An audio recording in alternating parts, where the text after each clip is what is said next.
ತುಂಬಾ ಚೆನ್ನಾಗಿತ್ತು. ಮನೆಯಲ್ಲಿ ಹೆಂಡತಿ ಮಾಡಿದ ಅಡಿಗೆ ಬೇಜಾರಾಗಿ ಇಲ್ಲಿ ಬಂದಾಗ ಮನೆ ಊಟ ತರನೇ ಇತ್ತು. ಇಲ್ಲ ಅವ್ರಿಗೂ ಖುಷಿ ಮನೇಲಿ ಮಾಡಿದ್ದು ಅಂತ. ಇಲ್ಲೇ ಇದಾರೆ ನೋಡಿ, ಅವ್ರಿಗೂ ಖುಷಿ ಮನೇಲಿ ಮಾಡಿದ ತಪ್ಪು ಆಯ್ತು. ತುಂಬಾ ಚೆನ್ನಾಗಿತ್ತು ಊಟ. ಒಬ್ಬಟ್ಟು ತುಂಬಾ ಚೆನ್ನಾಗಿತ್ತು. ತುಪ್ಪ ಹಾಕ್ಸ್ಕೊಂಡು ಚೆನ್ನಾಗಿ ತಿಂದ್ವಿ. ಹೊಟ್ಟೆ super. Thank you. Very nice.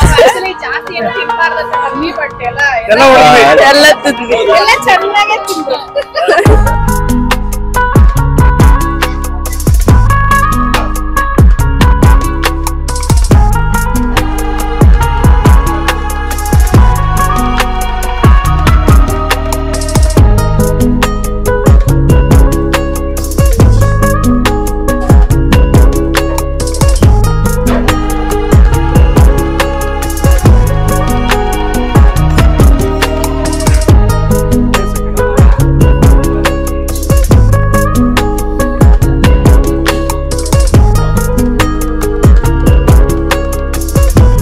ವಿಜಯನಗರದಲ್ಲಿದ್ದೀನಿ. ಅಂದ್ರೆ ವಿಜಯನಗರ RPC ಲೇಔಟ್ ಭೋಜನ ಶಾಲೆ ಅಂತ ಬರುತ್ತೆ. ಇಲ್ಲಿದ್ದೀನಿ. ಬೈಟು ಕಾಫಿ ಅವ್ರದ್ದು, bite coffee building, RPC layout Vijayanagara. ನಾನು ಡಿಸ್ಕ್ರಿಪ್ಷನ್ ಬಾಕ್ಸ್ ಅಡ್ರೆಸ್ ಎಲ್ಲ ಹಾಕಿರ್ತೀನಿ. ಪ್ರತಿನಿತ್ಯ ಹಬ್ಬದ ಊಟ ಇರುತ್ತೆ, ಪ್ರತಿನಿತ್ಯ ಹೋಳಿಗೆ ಇರುತ್ತೆ, ಹೋಳಿಗೆ ಊಟ ಇರುತ್ತೆ. ಮಧ್ಯಾಹ್ನ ಮಾತ್ರ ಇರುತ್ತೆ. ಮಧ್ಯಾಹ್ನ 12 ಗಂಟೆಯಿಂದ ಸಂಜೆ ಅಂದ್ರೆ 4 ಗಂಟೆವರೆಗೂ ಮಾತ್ರ ಇರುತ್ತೆ, ರಾತ್ರಿ ಇರೋದಿಲ್ಲ. ಬನ್ನಿ, ಇಲ್ಲಿ ಬಹಳ ಚೆನ್ನಾಗಿರುತ್ತೆ. ಸಾಕಷ್ಟು ಜನ ಬರ್ತಾರೆ. ಅದು ವೀಕೆಂಡ್, ಸಾಟರ್ಡೆ ಸಂಡೇ ಅಂತ ಆದ್ರೂ ಸಿಕ್ಕಾಪಟ್ಟೆ ಜನ ಇರ್ತಾರೆ. ಬಂಧುಗಳೇ, ಭೋಜನ ಶಾಲೆ is a great place to eat. The food is delicious and the service is excellent and a good place to eat a festival meals ಅಂತೇಳಿ ಇಲ್ಲಿ ಬಂದು ಊಟ ಮಾಡಿದವರೆಲ್ಲ ಬಹಳಷ್ಟು ಜನ ಹೇಳ್ತಾರೆ. ನಿಮ್ಗೆ ಇಲ್ಲಿ ಇನ್ನೊಂದು ಪದ್ಧತಿ ಇದೆ. ಏನಪ್ಪಾ ಅಂತಂದ್ರೆ, ನೀವು ಇಲ್ಲಿ ಊಟ ಮಾಡಿದ ನಂತರ ಹೊರಗಡೆ ಬರ್ಬೇಕಾರೆ, ಅಂದ್ರೆ ಹಾಲಿಂದ ಹೊರಗಡೆ ಬರ್ಬೇಕಾರೆ, if you like the food please ring the bell in front of door for appreciation ಅಂತ ಇಲ್ಲಿ ಹಾಕಿದ್ದಾರೆ. ಅಂದ್ರೆ ನೀವು ಊಟ ಆದ್ಮೇಲೆ ನಿಮಗೆ ತೃಪ್ತಿ ಆಯ್ತು ಅಂದ್ರೆ, ಮನಸ್ಪೂರ್ವಕವಾಗಿ ನಿಮಗೆ ಇಷ್ಟ ಆಯ್ತು, ತೃಪ್ತಿ ಅನ್ನಿಸ್ತು ಅಂತಂದ್ರೆ, ನೀವು ಆ ಬೆಲ್ಲನ್ನ ಹೊಡೆದ್ಬಿಟ್ಟು ಹೊರಗೆ ಬರಬೇಕು. ಯಾಕಂದ್ರೆ ಇದು ಅವರಿಗೆ ಒಂದು ಸ್ಫೂರ್ತಿ ಆಗುತ್ತೆ. ಅವರು ಊಟ ಇಲ್ಲಿ ಏನ್ ಬಡಿಸಿದ್ಕು ಕೂಡ ಮತ್ತು ಇಲ್ಲಿ ಭೋಜನ ಶಾಲೆ ಅಂತ ಮಾಡಿದ್ಕು ಕೂಡ ಸಾರ್ಥಕವಾಗುತ್ತೆ ಅನ್ನೋ ರೀತಿಯಲ್ಲಿ ಇಲ್ಲಿ ಹೇಳಲಾಗ್ತಿದೆ. ನೀವು ಇಲ್ಲಿ ಮೇಲೆಲ್ಲ ನೋಡ್ಬೋದು, ಗಂಟೆಗಳನ್ನೆಲ್ಲ ಕಟ್ಟಿದ್ದಾರೆ RCCಗೆ. ಅದೇ ರೀತಿಯಾಗಿ ಸುತ್ತಲೂ ಫೋಟೋಗಳು ಕೂಡ ಹಾಕಿದ್ದಾರೆ. ವೆಂಕಟೇಶ್ವರ ಸ್ವಾಮಿ ಫೋಟೋ ಇದೆ, ರಾಘವೇಂದ್ರ ಸ್ವಾಮಿ ಫೋಟೋ ಇದೆ, ಇನ್ನಿತರ ದೇವರುಗಳ ಫೋಟೋಗಳಿದೆ. ನೀವು ಇಲ್ಲಿ ಯಾವುದೋ ಒಂದು ದೇವಾಲಯದಲ್ಲಿ ಕುತ್ಕೊಂಡು ಊಟ ಮಾಡ್ತಿದೀವಿ ಅಥವಾ ಧರ್ಮಕ್ಷೇತ್ರ ಅಥವಾ ದೇವಸ್ಥಾನದ ಪ್ರಸಾದ ಸ್ವೀಕರಿಸ್ತಿದೀವೇನೋ ಅನ್ಸುತ್ತೆ. ಇಲ್ಲಿ ಇನ್ನೊಂದ್ ಕಡೆ ನೋಡ್ಬೋದು, ಸುಧಾಮೂರ್ತಿ ಅವ್ರ ಫೋಟೋ ಕೂಡ ಹಾಕಿದ್ದಾರೆ. ಅವರು ಕೂಡ ಇಲ್ಲಿ ಬಹಳಷ್ಟು ಬಾರಿ ಬಂದೋಗಿದಾರಂತೆ.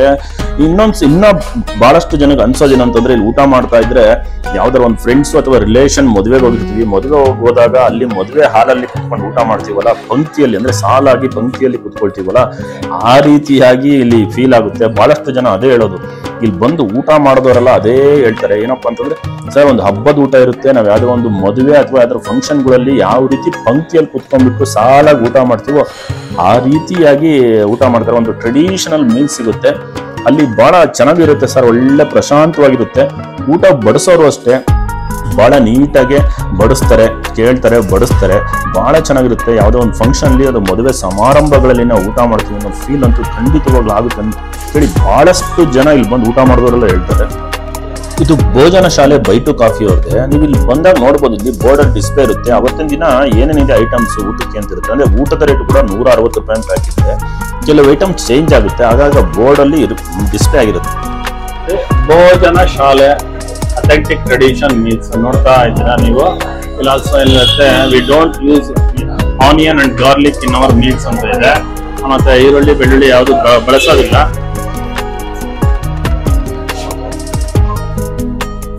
ನಾನು ಹೋಗಿದ್ದು ಭಾನುವಾರ. ಅವತ್ತು ವಿಪರೀತ ರಶ್ ಇತ್ತು. ನೀವು ನೋಡ್ಬೋದು, ಫಸ್ಟ್ ಫ್ಲೋರ್ ಅಲ್ಲಿ ಮೆಟ್ಲು ಮೇಲೆ ಹೆಂಗ್ ನಿಂತಿದ್ದಾರೆ ಅಂತೇಳಿ ಕೆಳಗಿಂದನೂ ಜನ ನಿಂತಿದ್ರು. ಯಾಕಂದ್ರೆ 1 ಗಂಟೆ 30 ನಿಮಿಷ ಆಗಿದ್ದಾಗ ಸಾಕಷ್ಟು ಜನ ಆಲ್ರೆಡಿ ಬಂದು ಊಟ ಮಾಡಿದ್ರು. ಅದೇ ರೀತಿಯಾಗಿ ಬಹಳಷ್ಟು ಜನ ಅವರು ಫೋನ್ ಮಾಡ್ಬಿಟ್ಟು ಹೆಸರು ಕೂಡ ಬರೆಸ್ತಾರೆ, ಎಷ್ಟು ಜನ ಬರ್ತೀವಿ ಅಂತೇಳಿ ಮುಂಚಿತವಾಗಿ ಕೂಡ ಅದನ್ನು ಬರೆಸ್ತಾರೆ. ಆ ರೀತಿ ಮುಂಚಿತವಾಗಿ ಬುಕ್ಕಿಂಗ್ ಕೂಡ ಇದೆ. ಸಿಕ್ಕಾಪಟ್ಟೆ ಜನ ಇದ್ರು. ನೋಡ್ಬೋದು ನೀವು ಎಷ್ಟು ಜನ ನಿಂತಿದ್ದಾರೆ ಅಂತೇಳಿ ನೋಡ್ತಾ ಇದ್ದೀರಾ ನೀವು.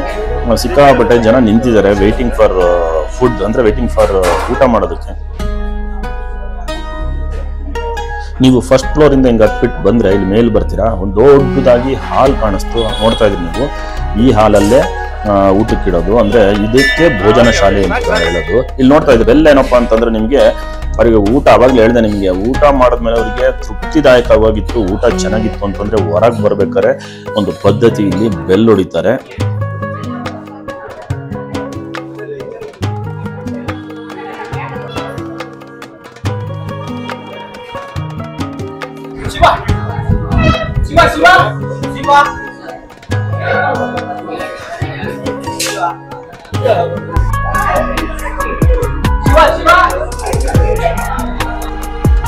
ಇಲ್ಲಿ ನೋಡಿದ್ರು ನೀವು ಒಬ್ರು ಕೂಗ್ತಾ ಇದ್ರು, ಅಂದ್ರೆ ಊಟ ಕುತ್ಕೊಳ್ಳೋಕ್ಕೋಸ್ಕರ ಕೂಗ್ತಾ ಇದಾರೆ. ಯಾಕಂದ್ರೆ ಮುಂಗಡವಾಗಿ ಬುಕಿಂಗ್ ಮಾಡಿರ್ತಾರೆ, ಅಂದ್ರೆ ಅಡ್ವಾನ್ಸ್ ಆಗಿ ಬುಕಿಂಗ್ ಮಾಡಿರ್ತಾರೆ.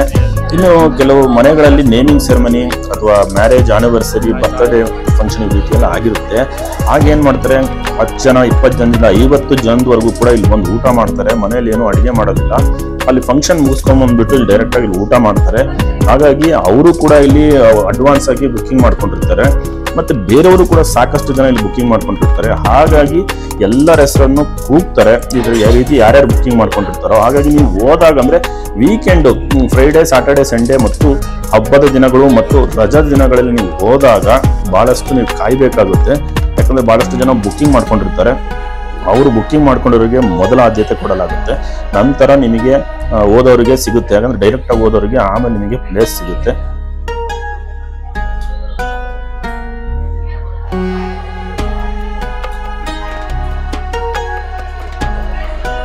ಈ ಬೈಟು ಕಾಫಿಯವರ ಭೋಜನ ಶಾಲೆಯಲ್ಲಿ ನಿಮಗೆ ಮೊದಲಿಗೆ ಹೇಳ್ದಂಗೆ ಬೆಳ್ಳುಳ್ಳಿ ಆಗಲಿ ಅಥವಾ ಈರುಳ್ಳಿ ಆಗಲಿ ಅಡುಗೆ ಬಳಸೋದಿಲ್ಲ.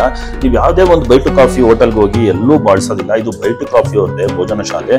ಇಲ್ಲೂ ಕೂಡ ಅಷ್ಟೇ, ಊಟಕ್ಕೆ ಬೆಳ್ಳುಳ್ಳಿ ಮತ್ತು ಈರುಳ್ಳಿಯನ್ನು ಬಳಸೋದೇ ಇಲ್ಲ. ಇಲ್ಲಿ ನೋಡ್ತಾ ಇದ್ದೀರಾ ನೀವು, ಒಂದು ಊಟಕ್ಕೆ ಈಗ 160 ರೂಪಾಯಿ ಆಗುತ್ತೆ. ಊಟದ ಸಮಯ 12ರಿಂದ 4 ಗಂಟೆವರೆಗೂ ಮಾತ್ರ ಇರುತ್ತೆ. ಮಧ್ಯಾಹ್ನ ರಾತ್ರಿ ಹೊತ್ತು ಇರೋದಿಲ್ಲ.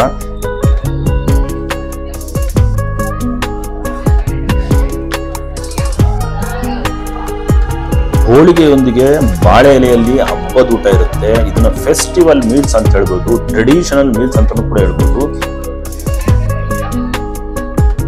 ಇನ್ನು ನಾನು ಊಟದಲ್ಲಿ ಏನೇನಿರುತ್ತೆ ಅಂತ ಹೇಳಲೇಬೇಕಲ್ವಾ, ನೋಡ್ತಾನೆ ಇದ್ದೀರಾ ನೀವು.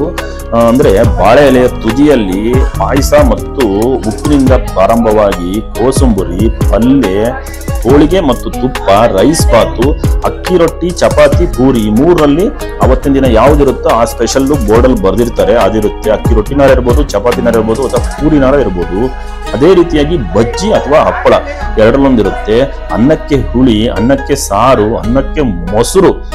ಅಲ್ಲಿಗೆ ಭೋಜನ ಶಾಲೆಯ ಭರ್ಜರಿ ಭೋಜನ ಮುಗಿಯುತ್ತೆ.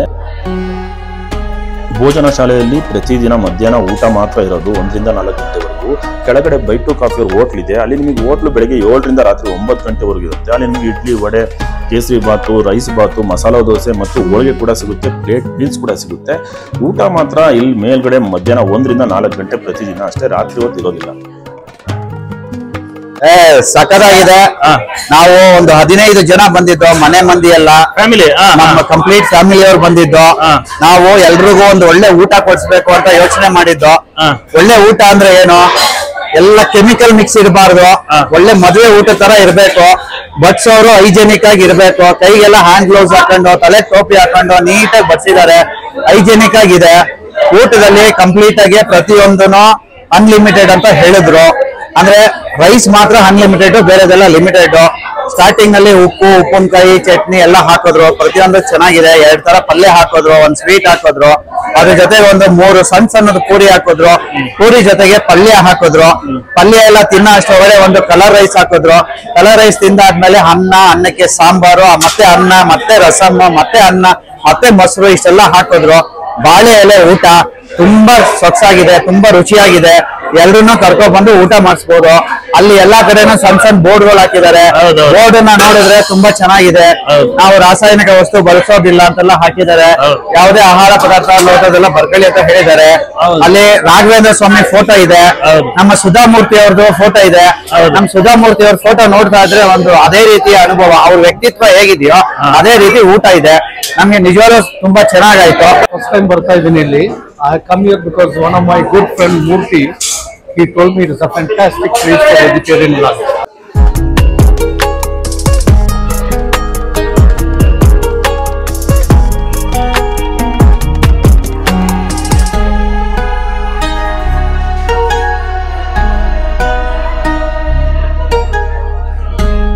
ಎಕ್ಸಲೆಂಟ್ ಇದೆ, ಮನೆ ಊಟ ತರ ಇದೆ. We are coming regularly here. As a Gujarati, we prefer South Indian meals. Last from 5 years, we are coming here regularly, and we are having our South Indian meals here only. ಯಾಕಂದ್ರೆ ರೋಟಿ ಸಬ್ಜಿ ಎಲ್ಲ ತಿಂದಿರ್ತೀರಾ ನೀವು? ಇಲ್ಲ ನಮ್ಗೆ ನಾವು ಹುಟ್ಟು ಬೆಳೆದಿರೋದು ಇಲ್ಲ ಅಂದ್ರೆ ಇಲ್ಲೇನಾ? ಬೆಳೆದಿರೋ ಇಲ್ಲಿಂದ ಸೌತ್ ಇಂಡಿಯನ್ ಮೀಲ್ಸ್ ಅಂದ್ರೆ ಎಕ್ಸಲೆಂಟ್ ಇದೆ ಸರ್. ಭೋಜನ ಶಾಲೆಯಲ್ಲಿ ಊಟ ಮಾಡೋದಕ್ಕೆ ನನ್ನ ಸರದಿ ಕೂಡ ಬಂತು. ನಾನು ಪಂಕ್ತಿ ಸಾಲಲ್ಲಿ ಕೂತ್ಕೊಂಡು ಊಟ ಮಾಡಿದೆ. ಊಟ ಮಾಡ್ಬೇಕಾದ್ರೆ ನನಗೆ ಯಾವ ರೀತಿ ಫೀಲ್ ಆಯ್ತು ಅಂತಂದ್ರೆ, ಯಾವುದೋ ಒಂದು ಮದುವೆ ಸಮಾರಂಭಗಳಲ್ಲಿ ಕೂತ್ಕೊಂಡು ಊಟ ಮಾಡ್ತಿದ್ದೀನಿ ಅಥವಾ ದೇವಸ್ಥಾನದಲ್ಲಿ ಊಟ ಮಾಡ್ತೀನಿ ಅನಿಸ್ತು. ಯಾವ ರೀತಿ ಊರುಗಳಲ್ಲಿ ನಾವು ಹಬ್ಬಗಳನ್ನ ಮಾಡ್ತೀವಿ, ಹಬ್ಬ ಮಾಡಿದಾಗ ಎಲ್ಲರೂ ಮನೆಯವರು ಸೇರಿ ಊಟ ಮಾಡ್ತೀವಲ್ಲ, ಆ ರೀತಿ ಫೀಲ್ ಕೂಡ ಆಗುತ್ತೆ. ಇಲ್ಲಿ ಬಂದವರು ಅಕ್ಕಪಕ್ಕದಲ್ಲಿ ಕುತ್ಕೊಂಡವ್ರು ಯಾರು ಅಂತ ಕೂಡ ಗೊತ್ತಿರಲ್ಲ, ಆದ್ರೆ ಎಲ್ಲರ ಜೊತೆ ಕುತ್ಕೊಂಡು ನಾವು ಊಟ ಮಾಡ್ತೀವಿ. ಇಲ್ಲಿ ಯಾರು ಪರಿಚಯ ಕೂಡ ಇರಲ್ವಾ, ಆದ್ರೆ ಕೂಡ ಜೊತೆಲಿ ಕುತ್ಕೊಂಡು ಒಂದು ಪಂಕ್ತಿ ಸಾಲಲ್ಲಿ ಊಟ ಮಾಡ್ತೀವಿ. ಅಕ್ಕಪಕ್ಕ ಕುತ್ಕೊಂಡಿರೋ ನಮ್ಗೆ ಗೊತ್ತಿದಾರೇನೋ ಅನ್ಸುತ್ತೆ, ಗೆಳೆಯರು, ಫ್ರೆಂಡ್ಸ್, ರಿಲೇಷನ್, ಆ ರೀತಿಯಾಗಿ ಫೀಲ್ ಆಗುತ್ತೆ. ಎಲ್ಲರ ಜೊತೆ ಕುತ್ಕೊಂಡು ಊಟ ಮಾಡೋದು ಒಂದು ಸಾಂಪ್ರದಾಯಿಕವಾಗಿ ಬಹಳ ಚೆನ್ನಾಗಿರುತ್ತೆ. ವಾತಾವರಣ ಕೂಡ ಚೆನ್ನಾಗಿದೆ. ಇಲ್ಲಿ ಬಡಿಸೋರು ಅಷ್ಟೇ ನೀಟಾಗಿ ಬಡಿಸ್ತಾರೆ, ಸಮಾಧಾನವಾಗಿ ಬಡಿಸ್ತಾರೆ, ಕೇಳಿ ಬಡಿಸ್ತಾರೆ. ನೀವು ಇಲ್ಲಿ ಊಟ ಮಾಡ್ಬೇಕಾದ್ರೆ ಸುತ್ತಲೂ ಗೋಡೆಯನ್ನು ನೋಡ್ಬೋದು. ಗೋಡೆಯಲ್ಲಿ ಬರಹಗಳನ್ನು ಬರೆದಿದ್ದಾರೆ, ಅಂದ್ರೆ ರಾಸಾಯನಿಕ ಪದಾರ್ಥಗಳನ್ನು ಅಡಿಗೆಗೆ ಬಳಸೋದಿಲ್ಲ. ಅದೇ ರೀತಿ ಈರುಳ್ಳಿ ಬೆಳ್ಳುಳ್ಳಿಯನ್ನು ಬಳಸೋದಿಲ್ಲ. ಮತ್ತು ಮನೆಯಿಂದ ಅಂದ್ರೆ ಹೊರಗಡೆಯಿಂದ ಯಾವುದೇ ಒಂದು ಊಟವನ್ನು ತರಬಾರದು, ಈ ರೀತಿಯಾಗೆಲ್ಲ ಬರಹಗಳನ್ನು ಬರೆದಿದ್ದಾರೆ. ಹೇಳಿ ಸರ್, ಸ್ವಲ್ಪ ಸಾಕಿ ಹೇಳಿ ಸರ್, ಅನ್ನ ಸ್ವಲ್ಪ ಸ್ವಲ್ಪ ಸಾಕು. ಭೋಜನ ಶಾಲೆ ಇದು RPC ಲೇಔಟ್ ವಿಜಯನಗರದಲ್ಲಿ ಬರುತ್ತೆ. ನನ್ನ ಅಡ್ರೆಸ್, ಲೊಕೇಶನ್, ಫೋನ್ ನಂಬರ್ ಎಲ್ಲ ಹಾಕಿರ್ತೀನಿ. ಪ್ರತಿನಿತ್ಯ ಹೋಳಿಗೆಯೊಂದಿಗೆ ಬಾಳೆ ಎಲೆ ಊಟ ಪ್ರತಿನಿತ್ಯ ಸವಿಬಹುದು. ಪ್ರತಿದಿನ ಇರುತ್ತೆ. ಪ್ರತಿದಿನ 12 ಗಂಟೆಯಿಂದ 4 ಗಂಟೆವರೆಗೂ ಇರುತ್ತೆ. ಚೆನ್ನಾಗಿದೆ. ಸಾಧ್ಯವಾದ್ರೆ ಒಮ್ಮೆ ಬನ್ನಿ. ಸೂಪರ್ ಟ್ರೆಡಿಷನಲ್ ಮೀಲ್, ಸಾಂಪ್ರದಾಯಿಕ ಬಾಳೆ ಎಲೆ ಊಟ. ವಿಡಿಯೋ ಚೆನ್ನಾಗಿತ್ತು ಅಂದ್ರೆ ಲೈಕ್ ಮಾಡಿ, ಶೇರ್ ಮಾಡಿ, ಕಮೆಂಟ್ ಮಾಡಿ. ಮೊದಲ ಬಾರಿ ಯಾರೋ ನನ್ನ ವಿಡಿಯೋ ನೋಡ್ತಾ ಇದ್ರು, ದಯವಿಟ್ಟು ಸಬ್ಸ್ಕ್ರೈಬ್ ಆಗಿ ಸಪೋರ್ಟ್ ಮಾಡಿ. ಇದೇ ರೀತಿ ಇನ್ನೊಂದು ಒಳ್ಳೆ ವಿಡಿಯೋದಲ್ಲಿ ಬರ್ತೀನಿ. ಎಲ್ಲರಿಗೂ ಬಾಯ್ ಬಾಯ್, ಸಿ ಯು.